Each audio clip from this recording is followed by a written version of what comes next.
ఓం శాంతి. ఈరోజు సమాజంలో అనేక మంది దుఃఖంలో ఉన్నారు. అనేకులు శారీరక అనారోగ్యానికి గురై బాధపడుతున్నారు.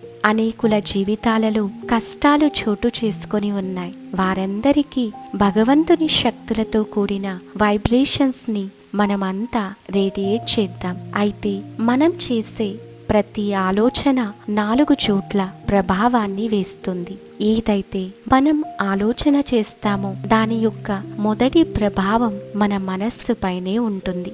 అదే మనం అనుభూతిలోకి తీసుకువస్తుంది. తర్వాత ఆ ఆలోచన మన శరీరానికి రేడియేట్ అవుతుంది. కనుక రెండవ ప్రభావం మన శరీరంపై, తద్వారా మన ఆరోగ్యంపై పడుతుంది. మూడవ ప్రభావం ఆ ఆలోచన ఎవరి కోసమైతే చేస్తున్నామో వారికి చేరి వారిపై పడుతుంది. 4వ ప్రభావం పూర్తి విశ్వంపై ఉంటుంది. మనం చేసే ప్రతి ఆలోచన యొక్క వైబ్రేషన్స్ పూర్తి విశ్వంలో రేడియేట్ అవుతాయి. నేడు మన సృష్టి యొక్క స్థితి ఏదైతే ఉందో అది మన మనస్సు యొక్క స్థితి యొక్క ప్రభావంతో ఏర్పడింది. కావున ఎలాంటి వారైనా, శత్రువులైనా, స్నేహితులైనా అందరి కోసం శుభ సంకల్పాలను మనం రేడియేట్ చేయాలి. దీని యొక్క ప్రభావం పూర్తి విశ్వమంతా కూడా వ్యాపింప చేయబడుతుంది.